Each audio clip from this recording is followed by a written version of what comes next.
Students chapter 3 का example number 4 हमसे क्या कह रहा है, एग्जाम्पल कह रहा है solve the following pair of equations by substitution method. आपने को इक्वेशन दे रखी है 3x minus 15 y equal to 2 and x plus 2 y equal to 3। देखो बिल्कुल सिंपल है, आपको एक टर्म समझनी पड़ेगी सब्स्टिट्यूशन। सब्स्टिट्यूशन या फिर आप बोल सकते हो इसे पुटिंग। पुटिंग मतलब या सब्स्टिट्यूट करना का मतलब क्या होता है, रखना। कि मान लीजिए सब्स्टिट्यूट मतलब क्या होता है कि ये कोई एक प्लेयर है, ठीक है, इसकी जगह पे हमने इस प्लेयर को हटा दिया, मान लीजिए उसको इंजरी हो गई तो इस प्लेयर को हटाया और इसकी जगह कोई दूसरा प्लेयर बाय, ये एक्स प्लेयर था, इसको बाय प्लेयर अपन ने सब्स्टिट्यूट कर दिया, तो ये क्या कहलाता है, सब्स्टिट्यूशन। ठीक है, अब देखो बिल्कुल सिंपल है, करना क्या है मैं बताता हूं। हमारे पास में लीनियर इक्वेशन इन 2 वेरिएबल के अंदर कितने वेरिएबल होते हैं सर, 2 होते हैं। तो हमें क्या करना है सब्स्टिट्यूशन मेथड में कि हमें एक इक्वेशन को कन्वर्ट करना है किसी पर्टिकुलर सेम टाइप के वेरिएबल में। सर वो कैसे, मैं बताता हूं, बिल्कुल सिंपल है। देखो इसको मैंने नाम रख दिया इक्वेशन 1 और इसका नाम रख दिया मैंने इक्वेशन 2, नेमिंग कर दी। अब ध्यान से देखना, मैंने क्या करा, इक्वेशन 1 में चाहो तो आप 2 भी कर सकते हो, चाहो तो आप 1 से भी कर सकते हो, मैं 1 से करके दिखाता हूं, यूजुअली अपन 1 यूज करेंगे। तो हमें क्या करा कि 7x इक्वल टू, चाहे तो आप x की वैल्यू रख सकते हो, चाहे तो y रख सकते हो, तो मैं फिलहाल रख देता हूं x की। तो 7x, मैं 15y को उधर भेज दूं, हाँ जी सर, तो 7x इक्वल टू क्या हो गया सर, 2 माइनस का 15y था, उधर जाएगा तो क्या बन जाएगा सर, प्लस का, तो प्लस का 15y। क्या यहां तक क्लियर है क्या, हाँ जी सर। अब देखो और चीज देखो, तो x इक्वल टू मेरी x की वैल्यू क्या हो गई कि sir 2 plus 15y upon divide में कौन जाएगा सर, 7 जाएगा। तो ये मेरे पास में किसकी वैल्यू आ गई सर, ये मेरे पास में आ गई वैल्यू, ये भैया जी कहाँ घूमने जा रहे हो, ठीक है तो घूमने नहीं जाने देना इन्हें। तो x की वैल्यू क्या आ गई सर, 2 प्लस 15y अपॉन 7। क्या काम हो गया क्या, हाँ जी सर। पर सर फायदा क्या है इसका, मैं बताता हूं। देखो x की वैल्यू हमने सामने की साइड पूरी y की फॉर्म में लिख ली, हाँ जी सर। अब इस इक्वेशन को मैंने इक्वेशन 3 रखा, मान लीजिए नाम रख दिया मैंने इसका। तो हमने क्या करा, यहां लिखेंगे अपन सब्स्टिट्यूटिंग इक्वेशन 3 इन इक्वेशन 2। ठीक है, 1 का तो यूज करा था हमने, यहां तक क्लियर है क्या, हाँ जी सर। अब ध्यान से देखना, डरने की जरूरत नहीं है ना, कंफ्यूज होने की है। x की वैल्यू को मैं इस जगह, यहां पर कौन है, एक तो x है और एक 2y है, तो इस x की जगह पे क्या मैं ये लिख सकता हूं, क्योंकि मैंने सब्स्टिट्यूट करा है, अभी हमने निकाला है x की वैल्यू अपॉन 7। बीच में किसका साइन है सर, प्लस का, तो यहां प्लस का साइन लगा दो। और आगे की साइड कौन है सर, 2y, सामने की साइड कौन है 3। याद रखना सब्स्टिट्यूशन में यूजुअली जो जिन बच्चों की मैथ्स कमजोर मानी जाती है उनके साथ मिस्टेक क्या होती है कि वो कैलकुलेटिव एरर्स करते हैं। जैसे यहां अपने हिसाब से मैथ चलाएंगे, इधर 15y उधर जाना चाहिए था, तो ये क्या करेंगे 2 माइनस 15y कर देंगे, 7 को डिवाइड की जगह मल्टीप्लाई में भेज दिया, या फिर 7 अपॉन 2 प्लस 15y कर दिया। ऐसे काम नहीं करने, प्रॉपर प्रोसेस के साथ करना है, ठीक है। अपनी मैथ्स नहीं बनानी है, रूल्स को फॉलो करना है, ठीक है। ऐसे मैंने बहुत सारे केसेस देखे हैं, इसलिए सजेस्ट कर रहा हूं, ठीक है। अब ध्यान से देखना, इसको हमने क्या करा, स्प्लिट कर देंगे, क्योंकि मैंने आपको बताया था कि अगर मेरे बीच में न्यूमरेटर में प्लस माइनस के साथ में कोई वेरिएबल या कंडीशंस हैं और डिनोमिनेटर एक पर्टिकुलर है, तो हम उसको स्प्लिट करते हैं, क्योंकि वो दोनों का एलसीएम होता है। तो ये क्या हो गया, एक तरीके से इसको मैं सॉल्व करता हूं 2/7। अगर ये चीजें नहीं आती हैं तो एक बार मुझे कमेंट कर देना, मैं किसी दिन पर्टिकुलर कोई वीडियो बना के इसको समझा दूंगा। तो क्या हो गया 2/7 plus 15y upon 7 plus 2y equal to sir 3।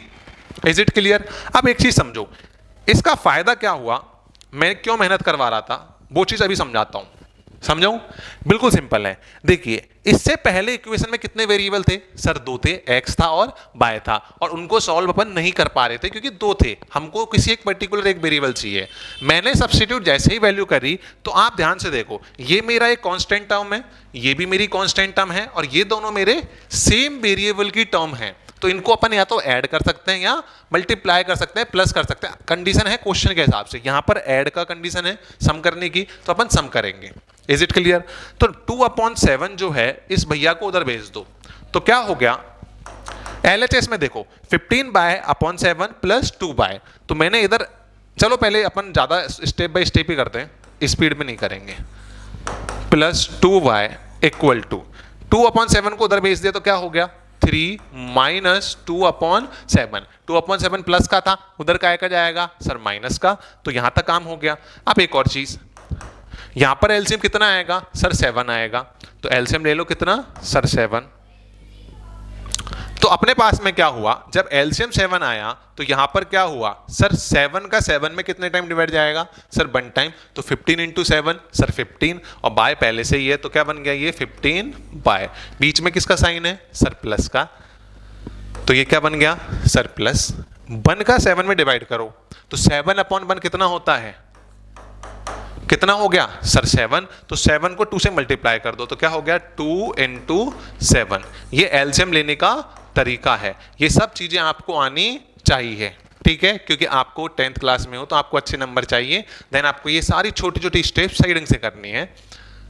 Upon 1 similarly अब इधर एलसीएम लो, 1 और 7 का एलसीएम सर 7, काम हो गया हाँ जी सर। 7 भैया को इधर भेज दो तो कितना हो जाएगा 3 इंटू 7 माइनस का 2। अब एक और चीज समझना, 15 बाय प्लस 7 2 जा सर 14 बाय, तो 14 और 15 मिलके कितना हो जाएगा सर 29/7 y इक्वल टू इधर की साइड 7 3 जा सर 21, काम हो गया।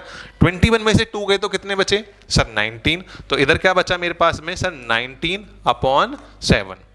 7 भैया डिनोमिनेटर में, उधर भी 7 डिनोमिनेटर में, काट देंगे। कुछ बच्चे कहेंगे क्यों काट दोगे सर, कोई प्रॉब्लम नहीं है, बता रहा हूं यार। ये 7 डिनोमिनेटर में है, ये अपोजिट साइड में जाएगा डिवाइड में इधर, तो सामने का में जाएगा मल्टीप्लाई में, तो क्या ये कुछ ऐसे नहीं बनेगा हमेशा ही मल्टीप्लाई में, तो ये न्यूमरेटर में था ये डिनोमिनेटर में था इसलिए काट दिया, और मुझे पता था कि उधर जाके भी मल्टीप्लाई होकर कटेगा तो मैंने यहीं से काट दिया। अब तो ठीक है हाँ जी सर। तो यहां से मेरे पास y इक्वल टू क्या हो गया 19/29, काम हो गया क्या हाँ जी सर। मेरी y की वैल्यू कितनी आई सर 19/29 आ गई। कॉन्सेप्ट समझ में आ गया यस सर। अब मुझे कौन चाहिए सर x चाहिए। मेथड कौन सा पढ़ रहे हैं सर सब्स्टिट्यूशन पढ़ रहे हैं, तो क्या करेंगे सर इसको इक्वेशन 4 मान लो और फिर से वही की वही कथा लिख दो। क्या लिखनी है सब्स्टिट्यूशन या सब्स्टिट्यूटिंग इक्वेशन 4 इन इक्वेशन, कौन सी इक्वेशन में रखेंगे सर, हमने जहां पर x और y की रिलेशन निकाला था वो कौन सी थी सर इक्वेशन 3, तो इक्वेशन 3, तो यहां से x इक्वल टू क्या आ गया सर, यहां से x इक्वल टू, या फिर इससे भी कोई सिंपल है वैल्यू, हाँ आप चाहें तो आप इसमें रख सकते हैं, चाहे तो आप इस मेथड से भी कर सकते हैं, ये ज्यादा इजी रहेगा मे बी, ठीक है। तो अपन इक्वेशन 2 में इसको सब्स्टिट्यूट करते हैं, सबसे बेस्ट तो यही है। इक्वेशन 2 क्या है sir x plus 2y equal to 3, अगर मेरे को याद सही है तो x plus 2y equal to 3। y की वैल्यू कितनी आ गई सर 19/29, तो यहां से क्या आ गया x plus 2 into 19/29 equal to 3, हाँ जी सर। x प्लस 19 2 जा सर 38/29 इक्वल टू सर 3 हो गया। यहां से इस 38/29 को उधर भेज दो, x इक्वल टू क्या हो गया सर 3 माइनस 38/29, इधर की साइड 1 हो गया, हाँ जी सर। यहां से एलसीएम ले लो 29, क्लियर है यस सर। 29 को 3 से मल्टीप्लाई करो, कितना आया सर 87, मेरे को याद है, फटाफट आप भी लर्न कर लेना टेबल्स। 87 माइनस 38, तो कितना हो गया सर x इक्वल टू, हमारे पास में 87 में से 38 गए, तो 80 में से 30 गए तो कितने बचे 50, तो 57 रिमेनिंग रहा। 57 में से 8 सब्ट्रैक्ट कर दो तो क्या बचा सर 49/29, तो हमारे x और y की वैल्यू क्या आ गई सर, x की वैल्यू 49/29 एंड y की वैल्यू सर हमारे पास 19/29। तो अपन क्या कह सकते हैं, here we can say that the value of x is 49/29 and value of y is 19/29। Final statement इसी के साथ कंप्लीट करेंगे। अब कुछ बच्चे कहेंगे सर आपने पहले इक्वेशन 3 लिखी थी फिर लास्ट मोमेंट में चेंज क्यों कर दी। देखो एक चीज समझो, पेपर के अंदर आंसर करना मैटर करता है, लेकिन याद रखो प्रोसेस बहुत इंपॉर्टेंट है। आप अगर गलती से चाहो तो आप उससे भी कर सकते हो, सॉरी फॉर इट, ठीक है। आप चाहे तो इक्वेशन 3 से भी कर सकते हो, बहुत इजी पड़ेगा। आंसर आपका हर बार सेम आएगा, चाहे आप फर्स्ट से करोगे, सेकंड से करोगे, थर्ड से करोगे या कोई और इक्वेशन करोगे। इंपॉर्टेंट क्या है, हमें डिसीजन मेकिंग स्ट्रांग रखनी है कि हमें ऐसी इक्वेशन वैल्यू निकालनी है, इंस्टेंटली चूज करनी है जहां से हमारी कैलकुलेशन मिनिमम हो और एरर की पॉसिबिलिटी मिनिमम हो। जैसे मैंने क्या करा, फटाफट से इक्वेशन 3 से लिखने के लिए करा था, लेकिन मैं तुरंत की तुरंत मुझे एक चीज दिख गई कि यार ये बिल्कुल सॉल्व करना आसान है, x और 2y है, समझ में आ गया। तो मेरे लिए सॉल्व करना कौन सा आसान था, सर ये सबसे बेस्ट था, तो मैंने ये चूज कर लिया। आपको भी ऐसे ही डिसीजन मेकिंग करनी है। Is it clear?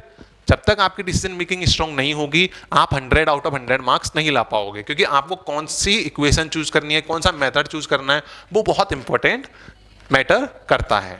Is it clear? I hope आपके सारे डाउट क्लियर हो गए होंगे। फिर भी कोई डाउट है तो कमेंट करके पूछ लेना। मिलते हैं नेक्स्ट वीडियो में, तब तक के लिए धन्यवाद। जय हिंद।